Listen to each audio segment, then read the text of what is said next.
Aaron, what inspired you to write the script for Different Man? Well, is this being filmed?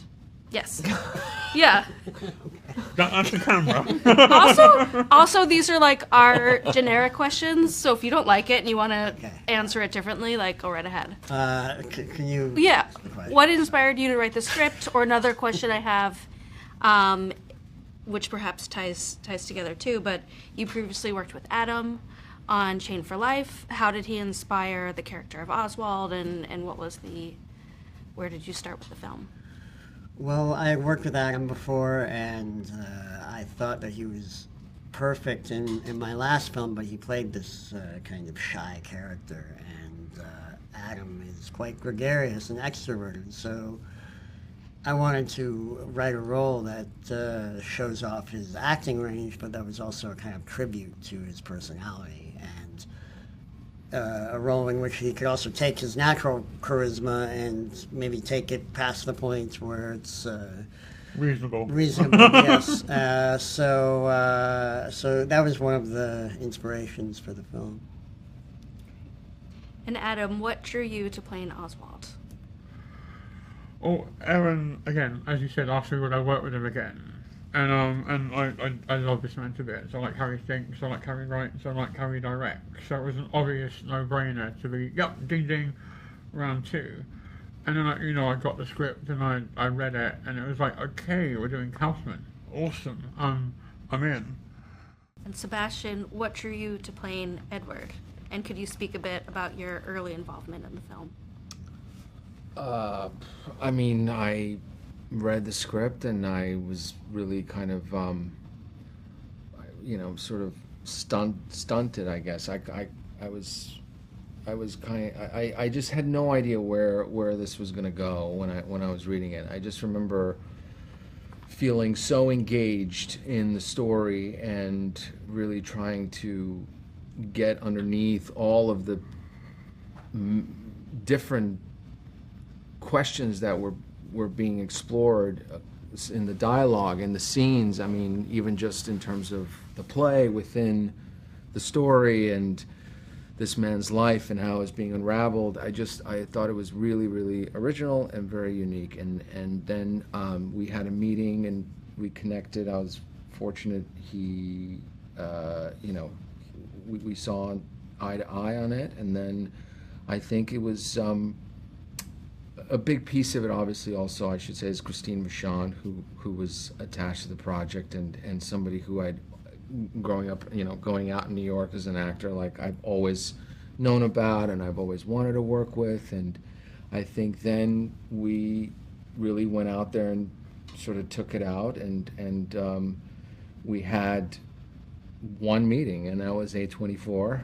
And fortunately, they were, they had seen Chain for Life and they really responded right away to the movie and decided, to take us on. And then it was pretty much, I think, 2 months after that we were already, or 2.5 months after that, we were already in pre-production. And so it was really exciting that it kind of came together so quickly. It felt sort of serendipitous in a lot of ways. Yeah. And this is such a physical role for you and one that transforms throughout the film. So how did you prepare for it? Well, I think there's always a degree of research that you go and you do off on your own.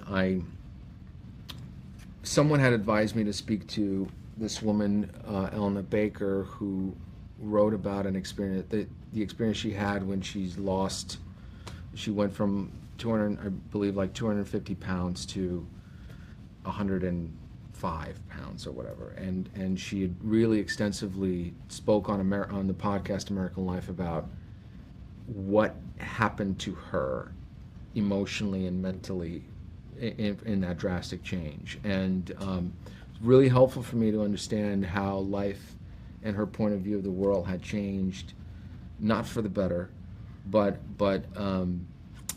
in a way to the point where she had an identity crisis.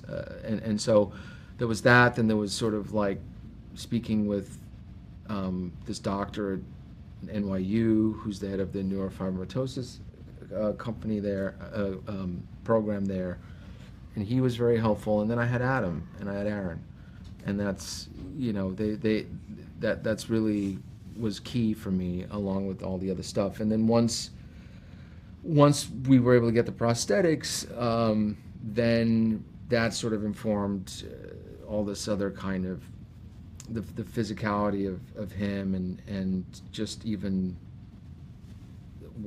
how I interacted with people and everything. So. And could you guys speak to how Mike Marino came on board and how it was working with him? I think we owe Mike to Sebastian. Mike, yeah, I was asking around for who could. Again, we didn't have a lot of time. It was really quickly once everything started, and obviously the prosthetics were a big piece of this story. So everyone that I spoke to kept referencing Mike as being the only person to do it. He was on the East Coast. He was in New York. He was doing another job, but he read the script and immediately said, "Yeah, okay, I can do this, but I have to do it I have to do it while I'm doing this other job." So I was like, "Sure, whatever that means, we'll do it." It was actually helpful for me, because he would have to prepare me before. He would have to start the other job, and I'd have to sometimes meet him early at like 5 a.m. at a studio to prepare me for this, and then he'd go off to his other job, and then we wouldn't start shooting until like 11, 12 sometimes, and then I'd have all this time in as Edward to be able to kind of go out into the city and everything. But he was great. And what was it like shooting in New York City? It was hot. COVID was high COVID era, and not lost. Everyone was fine, but we were losing sort of cast and crew on a daily basis. They'd have to go away for a few days because of.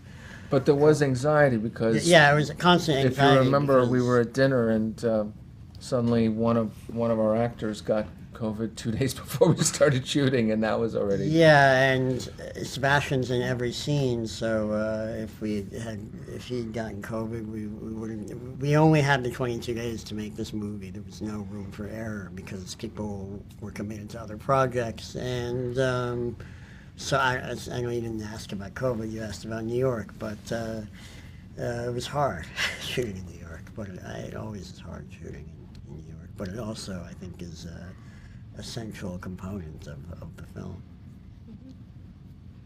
And Adam, your character is a man of many talents. Was there anything that you learned from Oswald? Was there anything I learned from Oswald? Yodeling, I still can't do. Saxophone, I still can't do. I have developed a real affinity for the music of Rose Royce and the musical Car Wash. After that clip, the A24 clip went up on YouTube, one of my friends bought me the Car Wash soundtrack on vinyl, because he thinks he's funny. You're not funny, Carl. And, so, yeah, and I think Oswald, once you take your, like, natural character to an absolute extreme, you sort of learn that maybe you can dial back a little bit, like, out in the real world. And that maybe I'm not the best listener on earth, and I got a little bit of main character syndrome, like hanging out within me, like a little. I feel like I should pay for therapy. This was very cathartic, like doing this film. But no, Oswald's a great guy, but can just maybe chill out a little bit now and again. You are starting to dress like him. I really have. That wardrobe was wild. Like that tiger kimono. Well, look at yeah, you now. I know. Here's me saying how I need to chill out a little bit, and then I've worn paisley to like a festival. Yeah.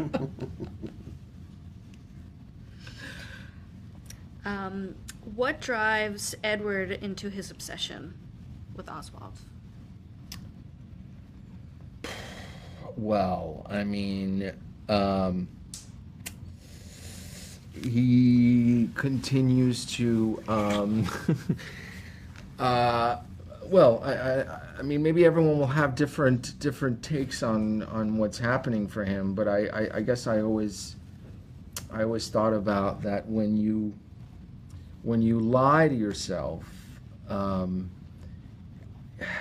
it gets harder and harder to kind of keep that lie going. You know, you end up having to do more and more to deny the experience of the guilt and the pain that comes with abandoning yourself. There's always, I think, for the most part, a degree of awareness. I don't know, that you sort of stifle, and I think, but I would say it's also just that he can't comprehend, like he can't quite understand how Oswald seemingly can be so free, and everyone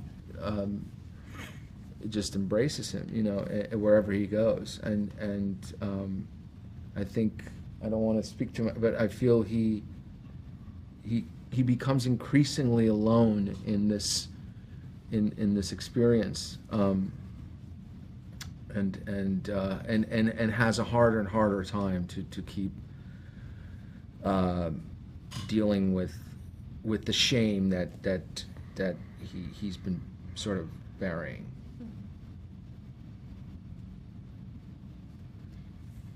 And last question, what do you hope audiences will take away from the film?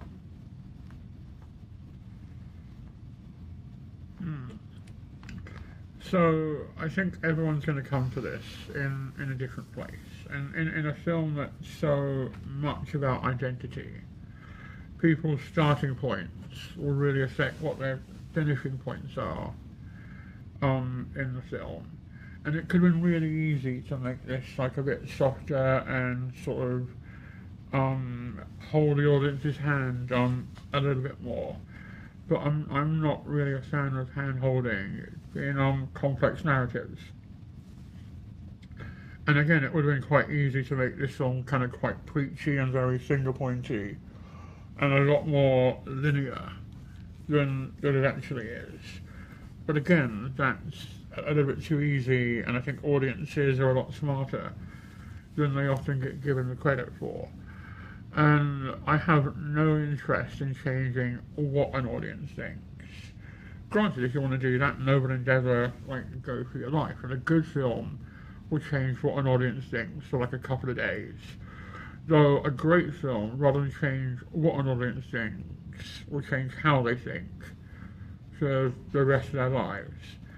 And I want people to leave this just maybe thinking differently about their place in the world, or others' place in the world, and how they see and interact with the world around them, and almost give themselves permission to feel uncomfortable for an hour and 52 minutes, and then slowly talk themselves back around, like a little. I certainly want them to be challenged by it, for sure. Great. That was my last question, but if there's anything else you guys wanted to add, or... Okay. People can be cruel, I imagine. 顔を変えれば人生が変わると思っていた。 Hey, Edward! Who is he?